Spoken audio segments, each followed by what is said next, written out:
Hi, I'm Sarah Cowgill, along with Andrew Moran, John Clark, Scott Cosenza, and Graham Noble. And this is the Conservative Five, an online TV production of Liberty Nation News.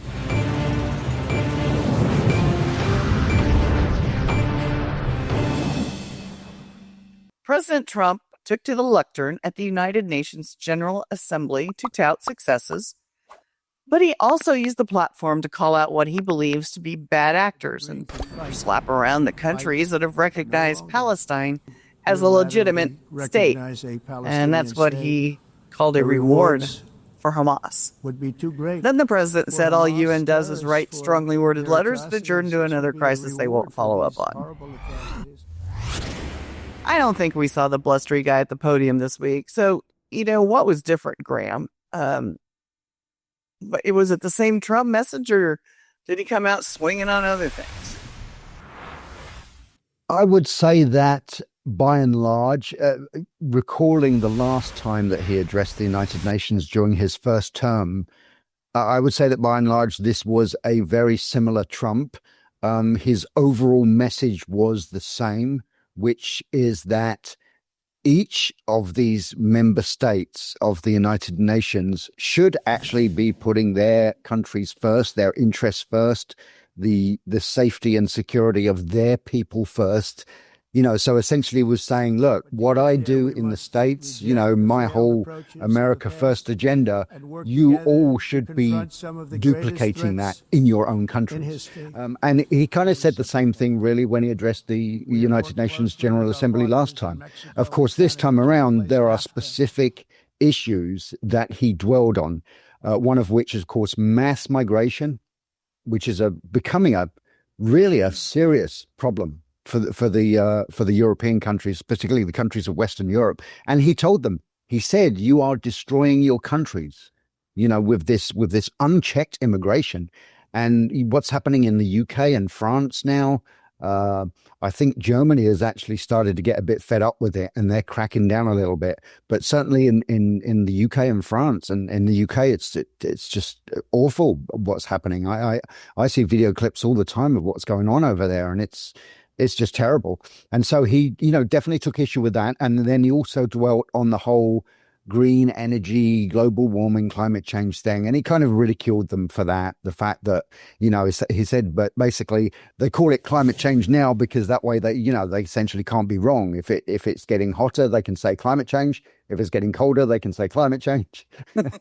So kind of a win-win. So exactly, and he described it as, and I think I might have the exact quote off the top of my head. He described it as the greatest scam ever perpetrated on the world, or something very similar to that is what he said. Con job. Yeah, the con job. That was it. The con job. Thank you, Andrew. Thank you, con job. And so, yeah, he said that. He said this is not really about saving the environment. It's about transferring all of the, manufacturing base and the industrial base from the countries that follow the rules, the climate rules set out by globalist organizations like the UN, transferring all of that stuff from there to underdeveloped countries that are not following these rules anyway, and of course they're benefiting from having all this industry. So essentially, he was saying it's a redistribution of wealth, which of course is partly what the whole climate change thing was always about. Well, and Andrew, that's the second time that you used climate change. It's a climate emergency, Graham. That's right. Let's get it straight. Welcome back to the palace. Forgive me for downplaying it. Yeah, that's why we have to abandon all our stopgaps and safe measures that prevent us from overreacting or betting the farm on some wild prospect. In an emergency, we have to abandon all those sound principles, and that's why it's an emergency. An excellent point about the use of the word emergency. They always do it like it's a health emergency. It's a this emergency, that emergency. And actually, we should be talking in Europe about the immigration emergency. Okay, I'm going to go back to Scott on this one. So do you think that Trump may have gone a little too far in accusing Sadiq Khan, the mayor of London, attempting to implement Sharia law?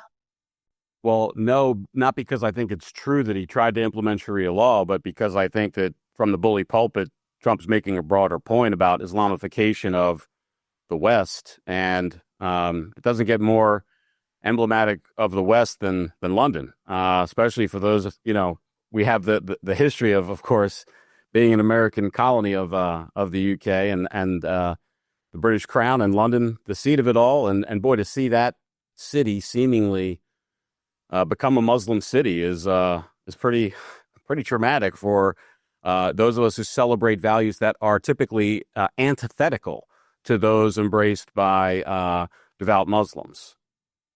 Do devout Muslims want Sharia law? Well, depending on which sect and Muslims are just like any other religion, right? There's a million Muslims. There's probably a million different beliefs about what Islam is and what it means to them.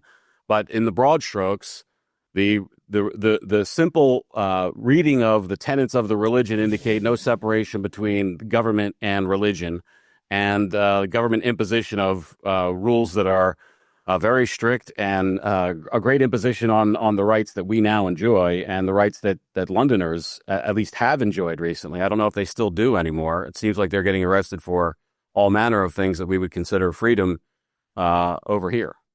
Forget London, though. I mean, look at the UK. There was a member of parliament recently, and he tabled legislation where he said you should be allowed to marry your first cousins because that's part of the Muslim culture and Islamic culture. So it's not just the local level; it's the national level that's becoming really quite comical over across the pond.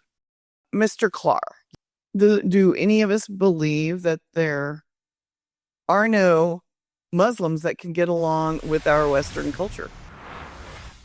Well, you try to trap me with that question. Kind of did. And yeah, but I'm not trapped, except in Minneapolis.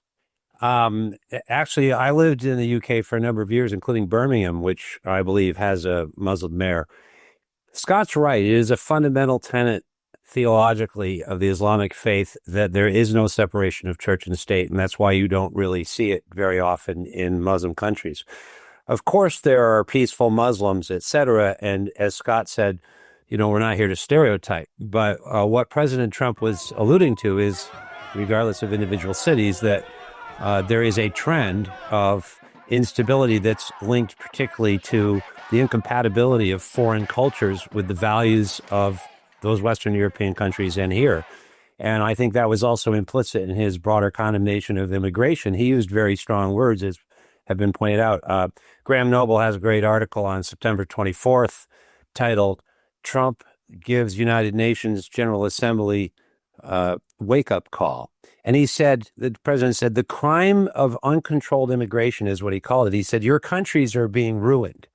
Well, in doing so, he is also highlighting or implicating the America's borders. So in a way, he's bolstering his own domestic policies. But what he's also done, as Graham pointed out in his article in here, is that he is resurrecting the idea of nationhood.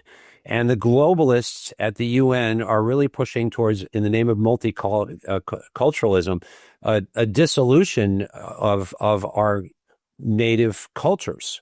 And that's not nationalism. That literally is the definition of nationhood, is having borders and having a common culture. So there are definitely conflicts on a massive scale between the cultures that are being thrust together through mass immigration. So maybe I've dodged your trap. Maybe I haven't. Would anybody like to have the last word before I have the real last word?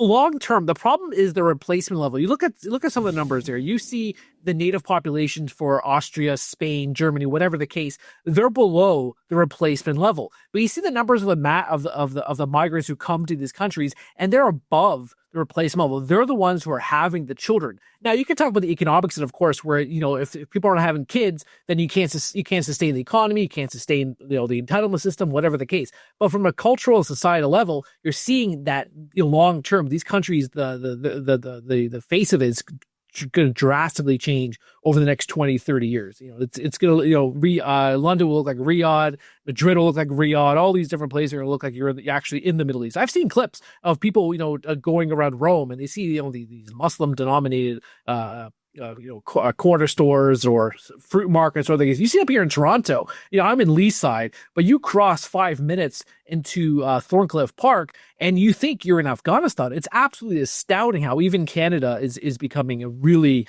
I would have to say Islamified, to quote Scott. Islamified. Well, the UN was created World War II, a world decimated by 6 years of destruction, death, atrocities, and finally liberation as a practical strategy for the survival of humanity. I mean, that was time to think about it. But is it now time to move on or double down? Thanks for watching. Thanks, Paddle, for your energy.